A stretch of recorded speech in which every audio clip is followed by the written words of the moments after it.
Welcome friends, आज की educational video presentation का शीर्षक संबंधित है बीए, बीकॉम, ऑनर्स अंग्रेजी, बीए, ऑनर्स राजनीति विज्ञान, साथ ही बीए, ऑनर्स अर्थशास्त्र के जेनरिक इलेक्टिव सब्जेक्ट इतिहास, सेमेस्टर 1 से।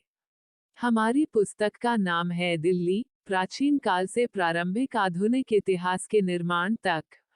और आज का हमारा टॉपिक है दिल्ली एक ऐतिहासिक नगर। प्रश्न, एक ऐतिहासिक नगर के रूप में दिल्ली का वर्णन कीजिए।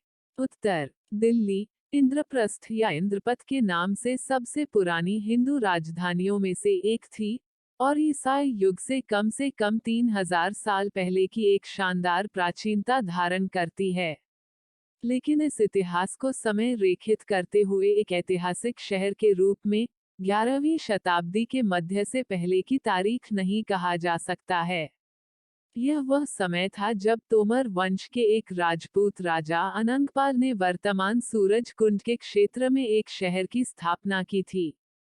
तोमरों ने बाद में अपनी राजधानी को 10 किलोमीटर पश्चिम में स्थानांतरित कर दिया, जहां अनंगपाल ने 1060 ईस्वी में लाल का गढ़ बनाया था। यह उस जगह के आसपास था जहां अब कुतुब मस्जिद है।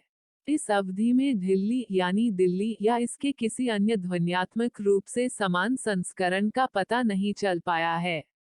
दिल्लिका का सबसे पुराना पुरालेख संदर्भ, जिससे दिल्ली को इसका नाम मिला, उदयपुर जो राजस्थान के जिले में स्थित एक शिलालेख में पाया जाता है, विक्रम संवत 1226 में राजा चाहमान सोमेश्वर द्वारा इसमें चाहमन शासक विग्रहराज चतुर्थ द्वारा दिल्लिका पर कब्जा करने का उल्लेख है। यह बताता है कि तोमर राजधानी का नाम मूल रूप से दिल्लिका था, जो धीरे धीरे दिल्ली बन गई। दिल्ली का सबसे पुराना शहर, जिसके निशान आज भी मौजूद हैं, रायपिथौरा शहर से घिरा हुआ है। अजमेर के चौहान शासक विग्रहराज चतुर्थ ने तोमरों की दिल्लिका पर अधिकार कर लिया। उनके पोते पृथ्वीराज ने प्रसिद्ध रायपिथौरा की लाल कोट की प्राचीर का विस्तार किया, जिसे फारसी स्रोतों में किला रायपिथौरा के नाम से जाना जाता है। कुतुब मस्जिद के आसपास उसके शहर की दीवारों का पता लगाया जा सकता है। इस किले पर कुतुबुद्दीन ऐबक ने सन 1192 में कब्जा कर लिया था। यहीं पर मध्यकालीन दिल्ली की नींव रखी गई थी। लाल कोट और किला राय पिथौरा के अवशेष दिल्ली के अतीत के गौरव की गवाही देते हैं। वे स्टोन्स स्पीक हिस्टोरिकल लिटरल्स इन मेहरौली के लेखक राणा सफवी के अनुसार, अगर दिल्ली में कोई एक जगह है जो एक बार में 1000 साल के इतिहास का अनुभव करने की भावना देती है, तो वह लाल कोट है। वो आगे कहते हैं कि लाल कोट दिल्ली का मूल नाम लाल किला था। वही आज जिसे हम लाल किला कहते हैं, उसे उस समय किला-ए मुबारक कहा जाता था। लाल कोट, शाब्दिक रूप से लाल किला, 11वीं शताब्दी के मध्य में तोमर शासक अनंगपाल द्वितीय द्वारा निर्मित एक चारदीवारी का गढ़ या सैन्य चौकी है। सन 1957 और सन 1961 के बीच और बाद में सन 1991 और सन 1995 के बीच लाल कोट में खुदाई की गई। जबकि पहले तथ्य मुख्य रूप से किले की दीवारों पर केंद्रित थे।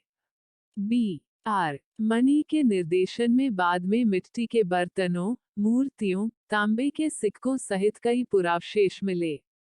उपिंदर सिंह के अनुसार 2 सांस्कृतिक चरणों की पहचान की गई थी। एक, राजपूत चरण से संबंधित अवधि यानी 11वीं शताब्दी के मध्य से 12वीं शताब्दी के अंत तक, और दूसरी अवधि से सल्तनत चरण 12वीं शताब्दी के अंत से 14वीं शताब्दी के मध्य तक, प्रत्येक को क्रमशः 3 और 4 संरचनात्मक चरणों में विभाजित किया गया। इसके कुछ अवशेष केवल कुछ टीले और खंडहर हैं जो वर्तमान में संजय वन, मेहरौली में स्थित हैं। किलेबंदी की दीवारों के अधिकांश हिस्से पूरी तरह से ढह चुके हैं। पृथ्वीराज चौहान ने तुर्कों के खिलाफ रक्षा के रूप में लाल कोट का विस्तार और किलेबंदी की। शहर को तब किला राय पिथौरा के नाम से जाना जाने लगा। किला राय पिथौरा का शाब्दिक अर्थ है राय पिथौरा का किला। इस शब्द का पहली बार इस्तेमाल 16वीं शताब्दी के इतिहासकार अबुल फजल ने अपनी आईने अकबरी में किया था, जो दिल्ली को चाहमान की राजधानी के रूप में प्रस्तुत करता है। 19वीं शताब्दी के मध्य में पुरातत्वविद अलेक्जेंडर कनिंघम ने साइट पर खंडहरों के बीच भेद किया, उन्हें तोमर द्वारा निर्मित पुराने लाल कोट किले और चाहमानों द्वारा निर्मित नए किला राय पिथौरा में वर्गीकृत किया। इस वर्गीकरण को कुछ इतिहासकारों द्वारा चुनौती दी गई थी, जिनमें कैथरीन बी आशेर उल्लेखनीय है।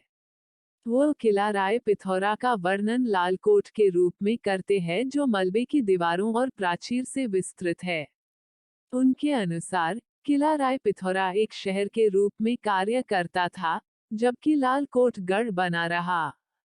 किला राय पिथौरा, जो पुराने गढ़ से दुगुना बड़ा था, की दीवारें अधिक विशाल और ऊंची थीं, और संयुक्त किला 6.5 किमी तक फैला हुआ था।